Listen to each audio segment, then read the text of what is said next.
Untuk berikutnya kita dengarkan sharing materi dari Ibu Putri Citrahati. Silakan Bu.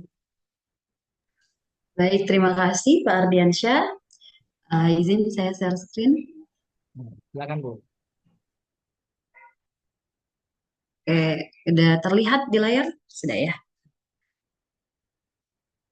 Sudah Bu, silakan. Baik, Bismillahirrahmanirrahim. Assalamualaikum warahmatullahi wabarakatuh. Alhamdulillahirrabbilalamin. Assalatu wassalamu ala asyrafil anbiya'i wal mursalin wa ala alihi wa sahbihi ajma'in amma ba'du. Allahumma sholli ala Sayyidina Muhammad wa ala ali Sayyidina Muhammad. Alhamdulillah, puji dan syukur, marilah kita panjatkan kehadirat Allah Subhanahu wa Ta'ala yang telah memberikan kita nikmat sehat dan sempat, sehingga kita bisa bersama berkumpul dalam ruang virtual ini dalam keadaan sehat walafiat. Salawat dan salam semoga selalu tercurahkan kehadiran kita junjungan besar Nabi Muhammad Sallallahu Alaihi Wasallam beserta keluarga pengikutnya hingga akhir zaman. Amin ya rabbal alamin. Baik, yang pertama-tama yang kami hormati narasumber juga pada hari ini ada Bapak Muhaimin, yang kami hormati juga ada Pak Ardiansa. Oke, ini bestinya Ibu Eras ini. Ya, Bu Eras BD3 kami katanya itu semua teman saya kata gitu kan. Oke, salam takzim Bapak-bapak dan ada ibu-ibu juga, ada Ibu Chandri, ada Ibu apa Halida ya. Di sini Ibu. Oke. Dan semua mahasiswa mahasiswi yang sudah bergabung di sini ada kelas kelas saya juga ini ada ilmu komunikasi PR ya. Eh, ada nggak nih orang yang digabung sini? Ya, kemudian ada dari KPI ya, KPI Win Sulna apa Win Jambi. Kemudian ada dari ilmu komunikasi di Universitas Bernil Hamzah. Oke, kali ini saya berbicara tentang apa ini AI ya, mungkin sudah sering di telinga kita apa dengar AI ngerjain tugas pakai AI gitu ya, nanya sesuatu pakai AI, masakan juga gitu ya. Oke Google gitu, banyak sekali gitu ya. Nah, jadi kecerdasan buatan dan ilmu komunikasi, perpaduan revolusioner, yaitu kecerdasan AI dan ilmu komunikasi kini bersinergi, keduanya membentuk landscape baru dalam interaksi manusia dan mesin. Perkembangan ini membuka peluang dan tantangan bagi profesional komunikasi. Jadi adik-adik sedikit cerita terlebih dahulu gitu ya, di zaman sekarang ini semuanya sudah apa ya, sudah bisa dikatakan bergantung gitu ya, dan juga tidak bisa tidak tanpa internet ya. Nah, AI ini banyak sekali, terutama di di keuangan ya. Kita sudah sering sudah berdempetan dan kita itu dengan pembayaran e-money gitu ya, pakai mobile banking, kemudian pakai QRIS, pakai Dana ya. Jadi kita sekarang pada kekurangan kadang ada uang tunai enggak nih gitu ya. Ada pinjam dulu dong nanti gue transfer gitu kan kebanyakan ya. Oke, belum lagi di dunia kesehatan gitu ya. Banyak sekarang itu bermunculan dokter-dokter gadungan gitu ya. Bermodal cuman tahu dari internet, tapi ternyata dia bisa jadi dokter. Dan mungkin sudah ada kasus kemarin itu apa ya di timnas gitu ya. Sudah sampai situ gitu ya. Nah, itu cuma bermodalkan ilmu dari internet, dari Google. Tapi memang apa ya kelemahannya itu bias gitu ya. Dia tidak bisa menjelaskan secara detail dan rinci. Oke, transformasi ini. Oke, penyampaian pesan gitu ya. Ah, baik. Nah, komunikasi tradisional. Jadi dulu manusia itu komunikasinya pakai cara bersurat gitu ya, pakai batu, dulu pakai burung gitu ya, berkirim surat seperti kisah Nabi gitu ya, ke Ratu Bilqis gitu kirim surat gitu. Nah, ini bergantung pada institusi manusia dan riset manual. Personalisasi terbatas pada segmentasi audiens yang sangat luas. Nah, jadi ini cuman terbatas pada segmentasi aja gitu ya. Tapi kalau zaman sekarang ini sudah bisa semua gitu ya.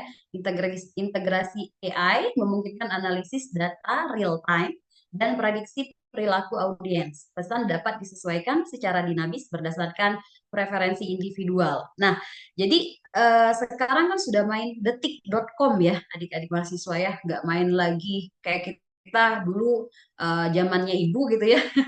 Koran itu nunggu besoknya lagi, atau dulu ada majalah juga ya, zamannya saya sekolah dulu ada majalah Gaul, ada Aneka Yes gitu ya. Itu nunggunya per apa ya? Paling cepat itu per minggu. Nah, jadi minggu ini terbit, nunggu lagi minggu depan gitu. Nah, ada lagi yang bulanan gitu, langganan ya, langganan majalah, langganan koran gitu ya. Tapi sekarang rasanya hal-hal yang seperti itu sudah tertinggal gitu ya, karena sekarang sudah mainan detik, tinggal buka HP, apa sih informasi yang terkini, googling aja. Nah, jadi sudah banyak tertinggal hal-hal yang seperti itu.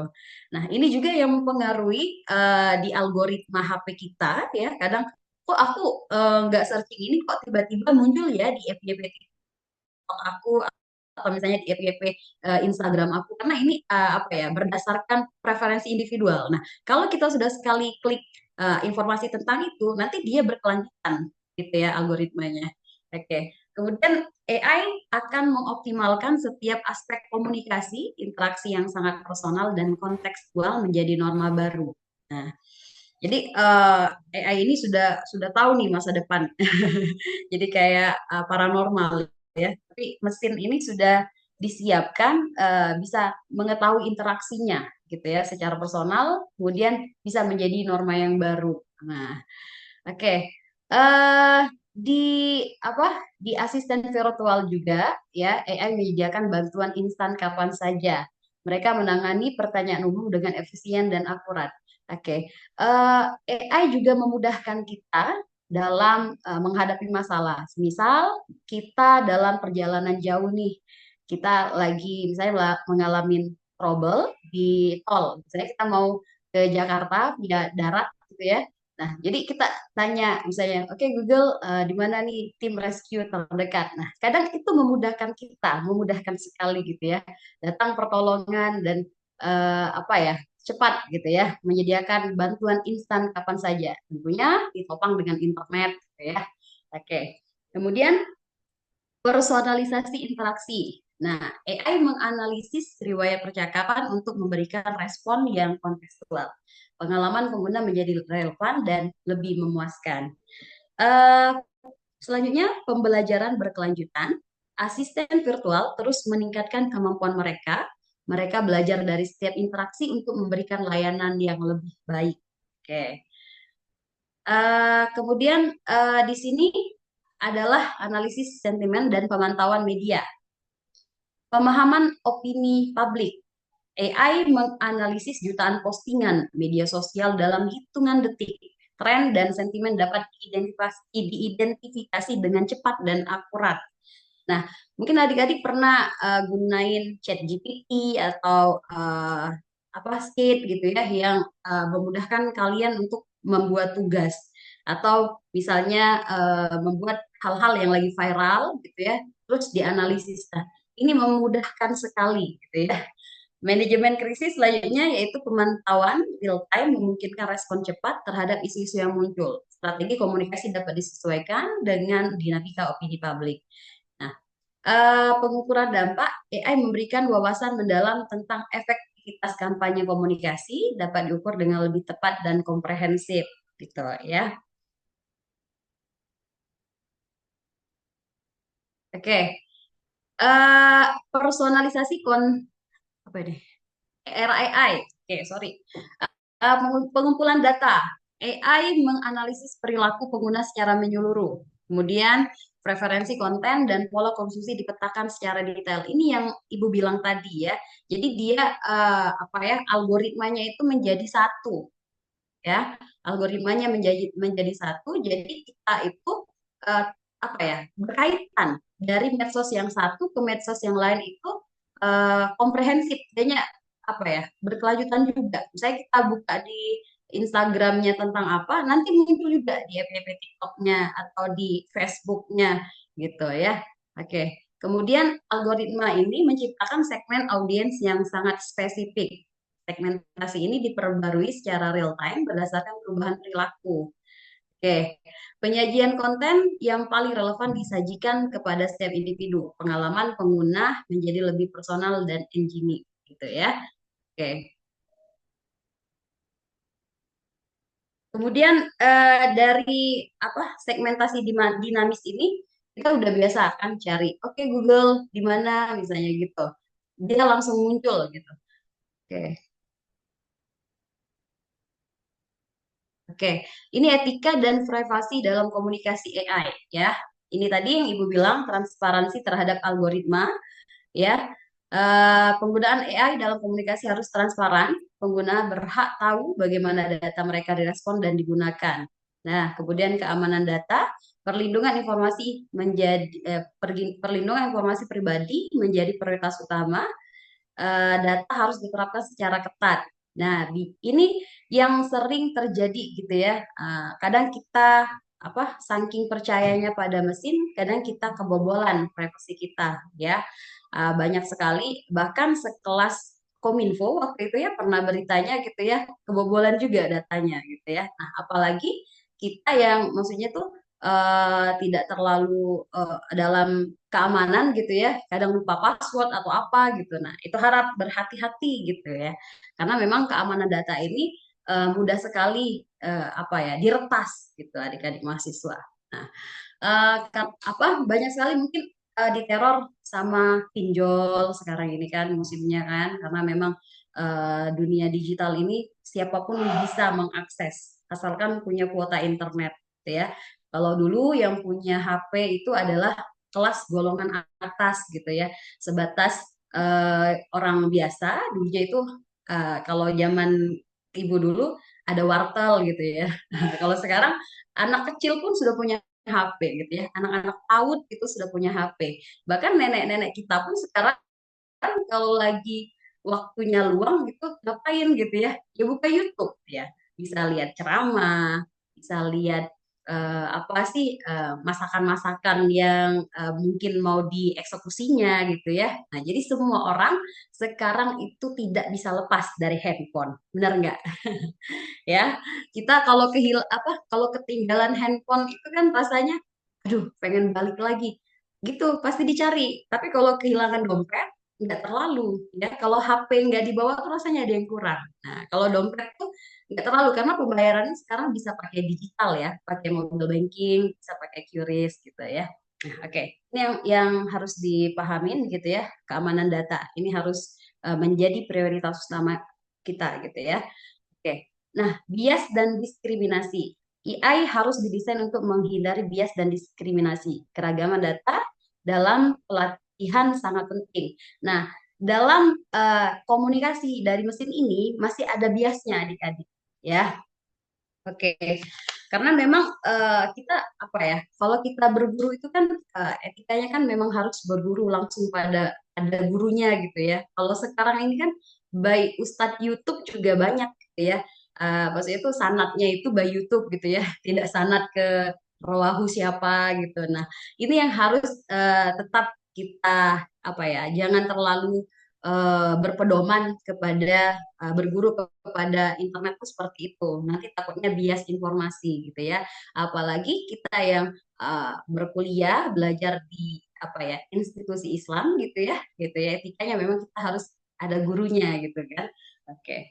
Nah, dari bias dan bias informasi ini uh, resikonya itu menjadi tidak valid informasi yang kita sampaikan adik-adik gitu ya, karena memang yang namanya bias itu berarti tidak jelas gitu ya, masih ada apa sih yang mau lagi gitu. Nah ya, nah diskriminasi ini keragaman dalam data ini kan sangat penting gitu ya. Oke. Kemudian kontrol pengguna. Individu harus memiliki kendali atas data mereka. Lagi-lagi kita yang mengendalikan AI ini gitu ya. Kalau kita terlalu lama, kalau kita terlalu ketergantungan gitu ya, nanti kita sendiri yang rugi gitu ya.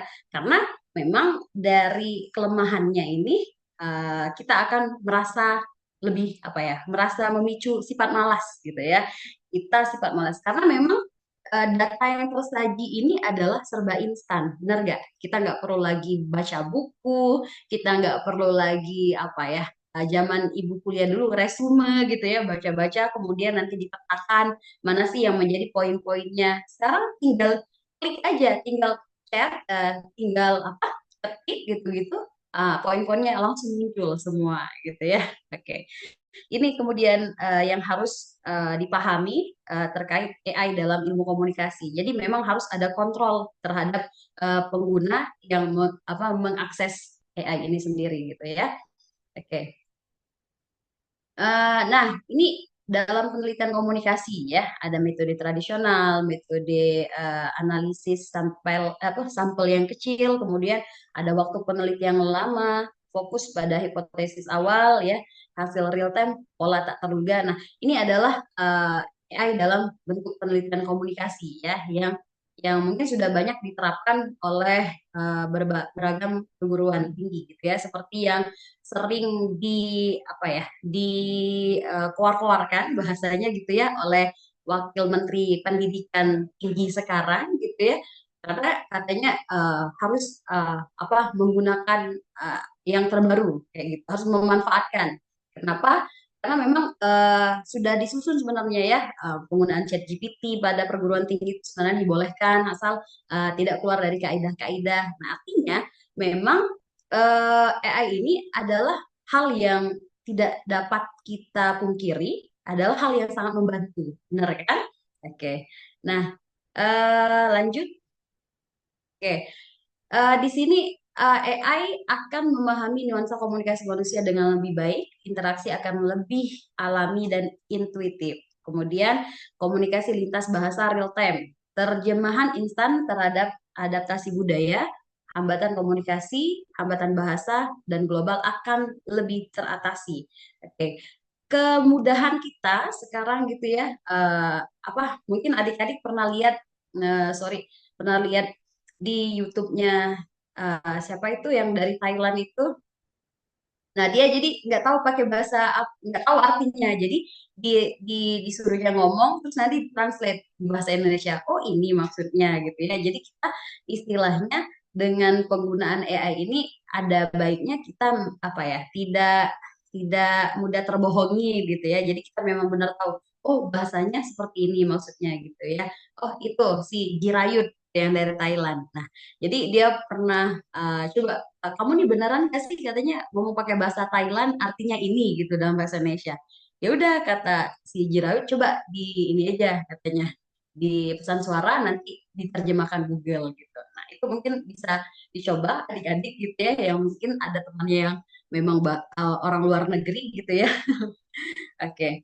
Nah, terakhir ini AI gitu ya yang lebih manusiawi. Nah, asisten virtual akan memiliki kepribadian yang kompleks. Mereka akan menjadi mitra komunikasi yang lebih efektif. Nah, ini adalah masa depan komunikasi dengan AI seperti itu ya. Tentunya kalau saya pahamin gitu ya, kalau berkomunikasi dengan mesin itu memang banyak, kadang ada trouble-nya gitu ya.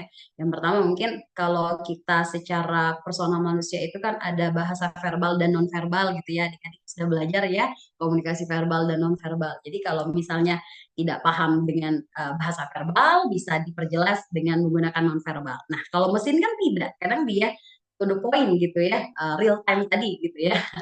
Jadi nggak basa-basi lah bahasanya seperti itu ya. Nah, di sini dari tema ibu gitu ya, AI dan ilmu komunikasi tentunya sangat ilmu komunikasi sangat mendukung akan perkembangannya AI gitu ya, karena memang kita sekarang sudah ke 5.0 gitu ya, sudah maksudnya itu sudah harus bisa menyesuaikan hidup dengan dunia yang serba digital seperti sekarang ini gitu ya. Mau daftar apapun itu melalui digitalisasi gitu ya. Mau daftar PNS pakai ini gitu ya, digital. Pokoknya mau urus apapun sekarang serba digital gitu ya. Nah, jadi kalau dikaitkan dengan ilmu komunikasi, kita harus bisa mengikuti perkembangan ya, zaman yang sedang ada gitu, yang telah ada gitu. Seperti kata Pak Muhaimin tadi gitu ya, kenapa kita berkomunikasi tentunya ingin menciptakan keakraban gitu ya. Tapi kalau misalnya dimulai dengan online bisa nggak Pak? Bisa gitu ya. Bahkan tidak jarang dan banyak juga gitu ya yang menemukan jodohnya lewat virtual gitu kan. Nah, artinya memang kita sekarang tuh harus bisa berdampingan hidup dengan apa ya, digitalisasi seperti ini. Tapi hambatannya memang tadi gitu ya, kita kadang merasa lebih malas karena memang informasi yang disajikan itu sudah instan gitu ya. Nah, ini saja yang mungkin bisa Ibu sampaikan terkait materi yang sudah apa disiapkan antar. Oke, ya. Eh, itu ya Pak Ardiansah, AI dan ilmu komunikasi. Bisa nanti kita sharing gitu ya. Kalau ada pertanyaan bisa disampaikan. Kalau misalnya tidak bisa dijawab bisa dibantu nanti oleh Pak calon doktor dan Ibu Eras atau Pak Ardiansa gitu. Itu saja mungkin yang bisa Ibu sampaikan. Kurang dan lebih Ibu mohon maaf. Pada Allah Ibu mohon ampun. Terakhir saya ada pantun Ibu Chandri izin. Oke, boleh Pak Ardiansa ya? Oke. Oke.